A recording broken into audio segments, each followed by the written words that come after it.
Everyone, इस अक्षता सिंह। मैंने 2018 के अंदर अपना नीट का फर्स्ट अटेम्प्ट दिया था जिसमें मेरे 291 मार्क्स थे। एक साल का ड्रॉप लेने के बाद फाइनली मेरा सिलेक्शन हुआ। काफी सारे लोगों का 2 ड्रॉप 3 ड्रॉप के बाद सिलेक्शन होता है। एंड हम लोग जब कॉलेज में एंटर करते हैं तो एक एक्सपेक्टेशन होती है लाइफ से कि अब ऐसा करेंगे, अब वैसा करेंगे, इतनी मेहनत हम करके आए हैं। बट जैसे जैसे आप एमबीबीएस की जर्नी में आगे बढ़ते जाते हो, कई बार ऐसे दिन भी आते हैं जब आपको लगता है कि कहीं मैंने गलत फील्ड तो चूज नहीं कर लिया, कहीं मैं गलत प्रोफेशन के अंदर तो नहीं आ गई। सो काफी सारी डार्क रियलिटीज हैं एमबीबीएस से रिलेटेड जो इनिशियल जर्नी में आपको नहीं पता होती। उन्हीं चीजों के बारे में इस वीडियो में मैं बात करने वाली हूँ। कमजोर दिल वाले प्लीज दूर रहें और कोई भी इनको अपने हार्ट पे, किडनी पे ना ले, ठीक है। और वीडियो के लास्ट पोर्शन को जरूर सुने, अदरवाइज आप लोग कुछ गलत चीज लेकर चले जाओगे इस वीडियो से। और मैं नहीं चाहती कि आप गलत माइंडसेट बना लो एमबीबीएस से रिलेटेड, राइट। सो सबसे पहले यार 2 से 3 साल की पूरी जी जान वाली मेहनत के बाद आप लोग का नीट यूजी जैसे तैसे करके क्लियर होता है। कई बार 4-5 साल भी लग जाते हैं। फिर एमबीबीएस आप लोग की स्टार्ट होती है जो कि 5.5 साल का एक लंबा कोर्स होता है जिसमें 4 प्रोफेशनल एग्जाम्स आप लोग को क्लियर करने पड़ते हैं। 1 साल का इंटर्नशिप करना पड़ता है। फाइनली आपका नीट पीजी वहां पर होता है। नीट पीजी नेक्स्ट से रिप्लेस हो जाएगा जल्दी ही। सो उसके अंदर आप लोगों को वहां पे एग्जाम क्लियर करना पड़ता है। हो सकता है कि आपको वहां पे भी एक ड्रॉप लेना पड़ जाए। फिर पोस्ट ग्रेजुएशन आपकी होती है 3 साल की। उसके बाद भी जितनी पढ़ाई करना चाहते हो उतनी पढ़ाई कर सकते हो। लेकिन अगर इन चीजों को भी मैं टोटल करूं तो अप्रोक्सीमेटली 13 साल के आसपास आप लोगों को मिनिमम पढ़ाई करनी पड़ेगी अगर आप मिनिमम से मिनिमम ड्रॉप वहां पर लेकर चल रहे हो। इतनी पढ़ाई खत्म होने के बाद इतनी हैक्टिक ड्यूटीज एमबीबीएस में करनी पड़ती है। पोस्ट ग्रेजुएशन तो अलग ही लेवल पर होता है। इतनी सब चीजें करने के बाद, इतनी मोटी मोटी किताबों का हर वर्ड याद करने के बाद फाइनली आपका, अगर किसी डॉक्टर की तरह आप वहां पर काम करना स्टार्ट करते हो तो आपकी जो सैलरी होती है वो होती है अराउंड 1.5 से 2 लाख के आसपास। मतलब सैलरी कम नहीं है, लेकिन जितना पढ़ाई आपने की, जितना मेहनत आपने की, उसके कंपैरिजन में काफी कम वो है। मतलब इतनी मेहनत आपने कहीं और डाली होती तो काफी ज्यादा आपकी सैलरी वहां पर होती।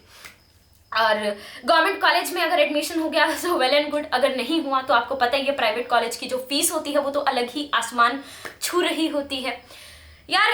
कोई एक्सपोजर आपको नहीं मिलता है। फॉर एग्जाम्पल आपका जो बहुत ज़्यादा इंटरेस्टेड हो, मान लो डांस में, एक्स्ट्रा एक्टिविटीज़ में। फॉर एग्जाम्पल मेरा यूट्यूब चैनल है तो पूरे के पूरे कैंपस के अंदर जितने भी सीनियर्स होते हैं या फिर काफ़ी लोग इन सब चीज़ों में इंटरेस्टेड नहीं होते हैं। हर कोई थोड़ा सा पढ़ाई के अंदर ज़्यादा घुसा हुआ होता है बिकॉज पढ़ाई ही इतनी ज़्यादा होती है।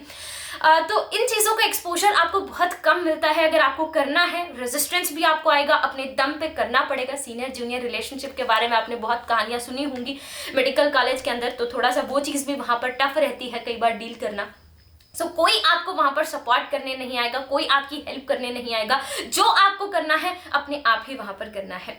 नेक्स्ट चीज एग्जाम्स, जो सबसे बड़ी चीज, मतलब सबसे डरावनी चीज एमबीबीएस के अंदर कुछ है तो वो एग्जाम्स ही है।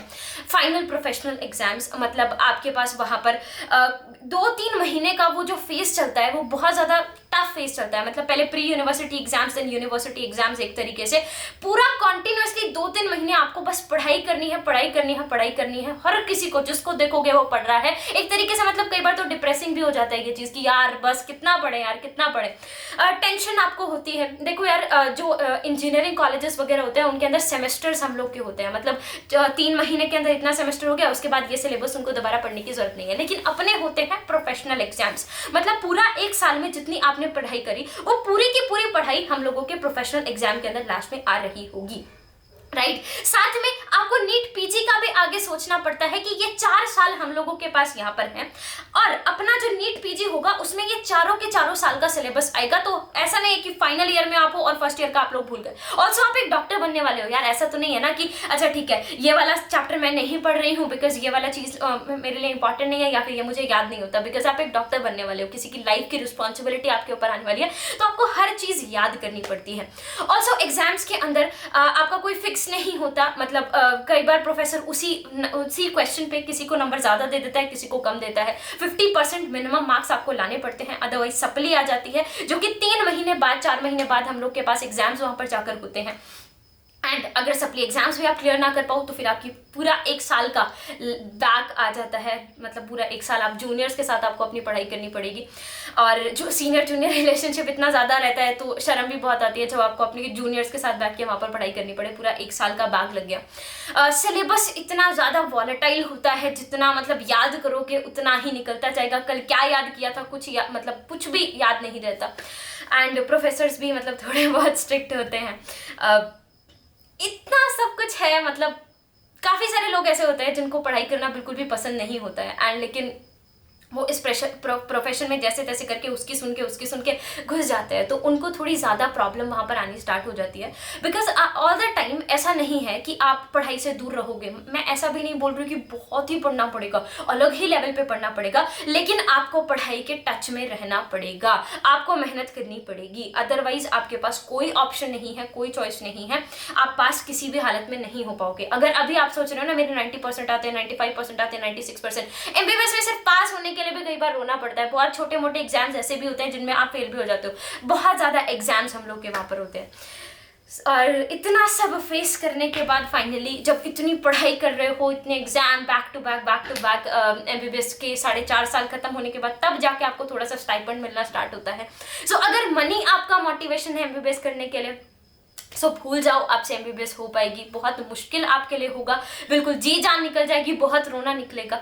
लेकिन अगर आपका पैशन है वो रिस्पेक्ट, पता है यार, एक डॉक्टर को ना एक गॉड के नज़रिए से देखा जाता है, ठीक है। लोग भगवान बोलते हैं एक डॉक्टर को, वो इसलिए नहीं बोलते। हम अपनी जो हम लोगों का ये यूथ है, मतलब ये वाला जो एज है ना, जो सबसे इंपॉर्टेंट एज मानी जाती है मज़े करने के लिए, 21 से लेकर 30 के आसपास तक की ये वाली एज उसमें लगा रहे होते हैं, पढ़ाई करने में लगा रहे होते हैं, किसी की जान बचाने में लगा रहे होते हैं। इसीलिए डॉक्टर्स को गॉड के तौर पे बोला जाता है। हाँ, I know it's hectic but it's beautiful, trust me it's beautiful. जब आपको पेशेंट की फैमिली आकर बोलती है कि आपकी वजह से मेरी जान बच गई, और बहुत ही अलग रिस्पेक्ट आपके रिलेटिव्स में आपको मिलती है।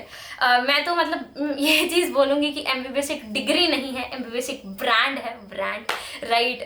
सो मतलब ठीक है, टफ हैं चीज़ें, डार्क साइड्स हैं काफ़ी ज़्यादा, बहुत ज़्यादा थोड़ी सी पढ़ाई आपको ज़्यादा करनी पड़ेगी। मैं फिर यही बोल रही हूँ, बहुत ज़्यादा भी नहीं, ज़्यादा मतलब करनी पड़ेगी, अच्छी ठीक ठाक करनी पड़ेगी। बट अगर आप प्रॉपर बैलेंस बनाना सीख जाओ फर्स्ट ईयर में, जो कि आपको बिल्कुल भी नहीं आएगा, जैसे ही आप सेकंड ईयर में हो जाओगे तो आपको एक बैलेंस बनाना आ जाएगा कि अच्छा ठीक है, इतनी देर के लिए मुझे पढ़ना है, इतनी देर के लिए मुझे एंजॉय करना है। अगर आपको एक बैलेंस बनाना आता है लाइफ के अंदर, तो आप फैमिली को भी टाइम दे पाओगे और अपनी पढ़ाई को भी टाइम दे पाओगे, राइट। सो ये डार्क साइड थोड़ी सी थी, जिसके अंदर मतलब मेनली तो यही चीज़ है यार, पढ़ाई पढ़ाई पढ़ाई। लेकिन वो पढ़ाई, वो हर वर्ड जो आप पढ़ रहे हो, वो शायद किसी की जान बचाने के लिए पढ़ रहे हो, तो I guess it's worth it, right. बाकी जो भी आपके ओपिनियंस हैं इससे रिलेटेड, वो मुझे कमेंट सेक्शन के अंदर ज़रूर से ज़रूर बताना।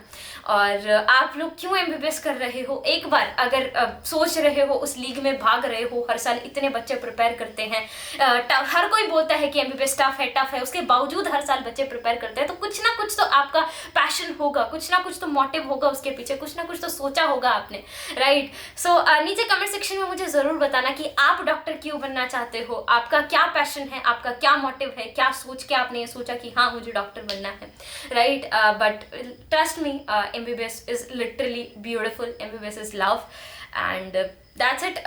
मुझे तो मतलब मज़ा आ रहा है, जो अलग ही रिस्पेक्ट मिलती है, जो अलग ही प्यार मिलता है सभी लोगों से। आप लोग भी मुझे प्यार करते हो जस्ट बिकॉज वो MBBS का टैग मेरे पास है, अदरवाइज आई डोंट नो, मतलब आप लोग मुझे जानते भी नहीं शायद आज, राइट। So that's it. नीचे कमेंट सेक्शन में मुझे ज़रूर बताना। सो thank you so much everyone, and मैं फिर से यही बोलूँगी यार, डार्क साइड्स को ज़्यादा दिल पे मत लेना, पॉजिटिव साइड्स भी बहुत ज़्यादा है, बहुत ज़्यादा पॉजिटिव है। ये थोड़ी सी पढ़ाई करनी पड़ेगी, मेहनत तो हर फील्ड में करनी पड़ती है ना यार, अगर अच्छा करना है तो हर जगह पे करनी पड़ती है ना। तो पढ़ाई की टेंशन मत लेना, सब निकल जाता है। हम भी तो कर रहे हैं यार, तुम भी कर लोगे, हम यूट्यूब भी कर रहे हैं, ये भी कर रहे हैं, वो भी कर रहे हैं, साथ में तो कर लेंगे यार, साथ मिलकर कर लेंगे, रो लेंगे थोड़ा सा, क्या हो गया, पर कर लेंगे जैसे तैसे घिस पिट के, है ना। So thank you so much everyone, bye, take care, keep working, keep hustling.